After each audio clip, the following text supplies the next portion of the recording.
So we're very fortunate as we conclude our program today, and I want to express appreciation to all of you for not only for coming, but for sticking around and continuing to be engaged in this conversation. And fortunately, to conclude our program and give us a real call to action, we have Rich McClure, who's a member of the Regional Chamber Board of Directors, and you know him as the president of Unigroup. What you may not know is that he really moved some things aside to get here in time for the program this afternoon because he's hot off the CBS reality show Undercover Boss. So please join me in welcoming Rich McClure.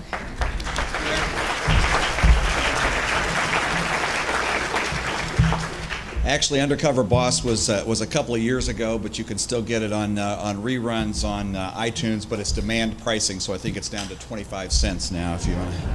Well, listen, we've had a big morning, and it really is my pleasure to have a chance to share just a few thoughts with you. I tell you what, the energy and the passion, the commitment, the creativity that we just experienced here around these tables is, I think, the secret to the success that we will achieve in reaching the top 10. I'm very mindful of the fact that I am the only one standing between you and the exit door. So let me summarize and then share a few thoughts on some action steps that we might think about together. We've been inspired here today to envision a better tomorrow for our region, a tomorrow in which St. Louis can be among the top 10 of the 20 largest metros. We've heard the business case for that goal, realizing that this is important because the data tells us that individuals and families, employers and communities all benefit when this happens. Third, we've considered a regional approach to this, to achieving that top 10 status, because we've talked about completion rates, about working adults, unemployed adults, veterans. We've taken a comprehensive view because we've learned that we have to take that approach to achieving that goal. We've benefited from the experience of folks from Philadelphia and Chicago and Northeast Ohio. They've told us how they did the partnerships and how they together realized that we don't all speak the same language and that we have to communicate in ways and terms that are deep and are thorough and are thoughtful.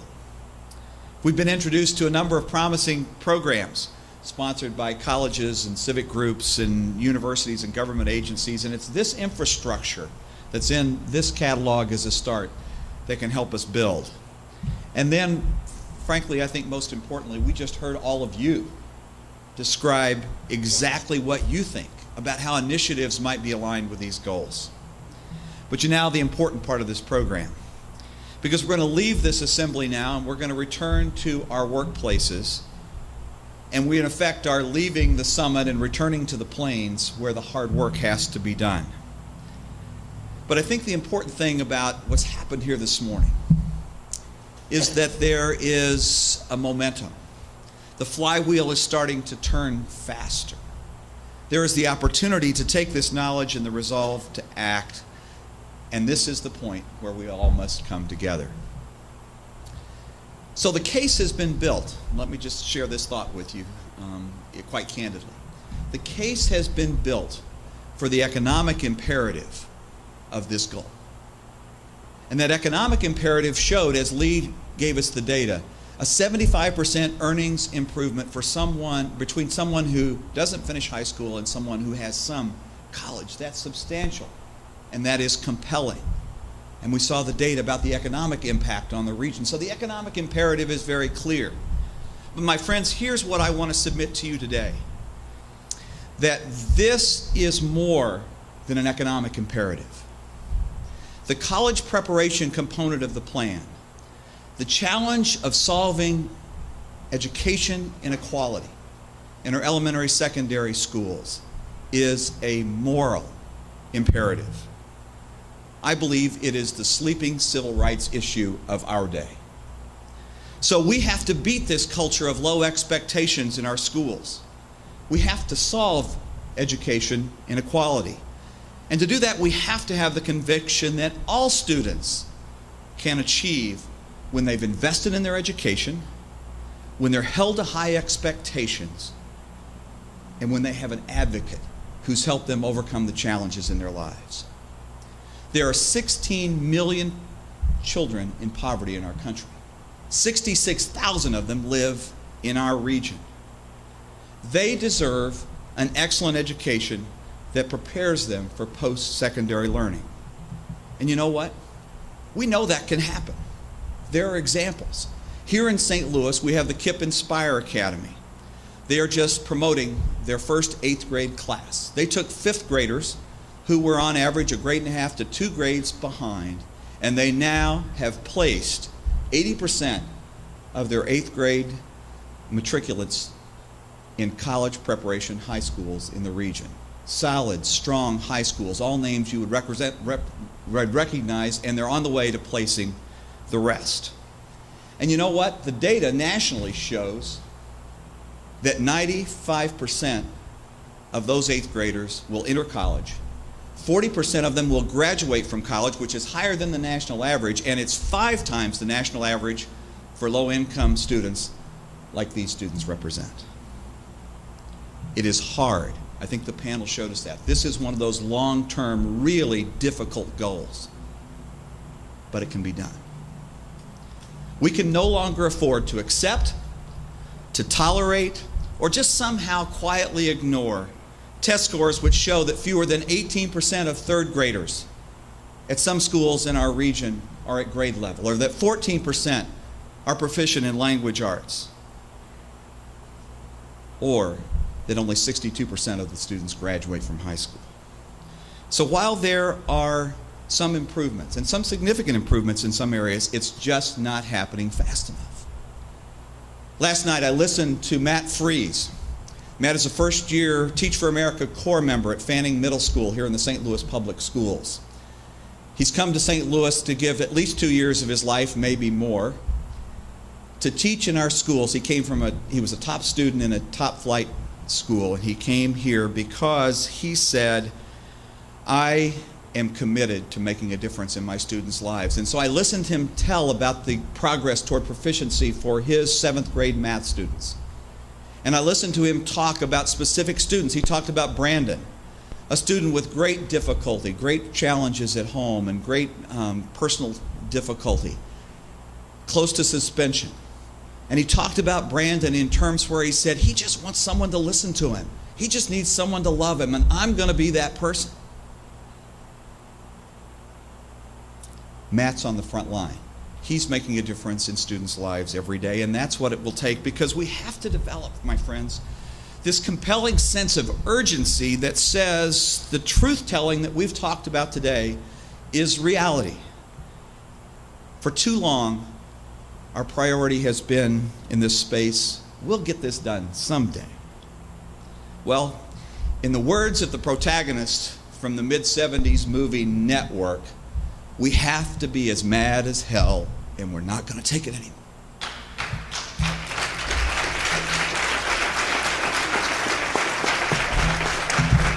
So there are some important next steps here. So let me just finish up by talking about those, because we're counting on you to help. You know, the folks in this room, I virtually say 99% of you, you're type A personalities, you're fixers, you want to get something done. So let's talk about those action steps. First, carry the vision forward. We have to take that resolve into our places of work, to our organizations, because it's going to take the whole region to lift St. Louis to the place that we aspire to be. So we have to just talk about it. We have to think about it. We act on it. The conversation, the Twitter, the whole notion of the buzz that comes out of this is essential if we're to accomplish that goal. Secondly, be in touch with each other, with the regional chamber. This is a living document. These are programs that are out there that are working. What else is there? Share those. Let's build this catalog. This is the building block for the future. So let's keep the buzz going. Let's keep the lines of communication going in specific ways. So third, be prepared to participate in some hands-on, hands-in, heads-in strategy session. They're focused around those 5 groups that are in the book and that were on the screen. Current students, recent graduates, working adults, unemployed adults, veterans. Because we can help craft an approach that will make measurable difference in each one of those. So I would suggest identify which of those groups you want to engage in. This is your plan. This isn't the business community's plan. This isn't the educational community's plan. This isn't a plan of the St. Louis Regional Chamber. This has to be our plan, a regional plan. And then finally, my fifth suggestion, and one that I think is perhaps most immediately actionable: volunteer. Take this challenge the way it has to be tackled, and that is one person, one student at a time. Be a big brother or be a big sister. Tutor a student. Sponsor a Teach for America Corps member. Get involved in organizations like College Bound. And you know what? There are dozens of opportunities. Those are just the ones that happen to be on my radar screen, but you've got them all on your radar screen, and they might be different.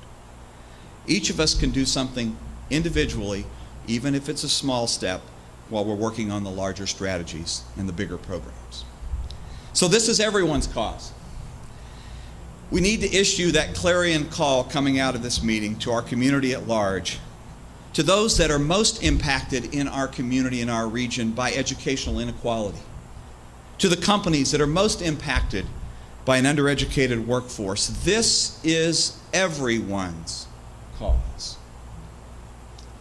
So I would submit to you that this has to become a bit of a movement. In fact, more than a bit of a movement, it has to become a big movement. For our region to achieve that North Star goal, the cause and the movement has to and is worthy of our highest effort. You know, I believe in the timeless truths of Scripture that guide us through big causes and big ideas and big dreams. And one of those truths is we're told not to grow weary in doing good, for at the proper time we will reap a harvest if we don't give up.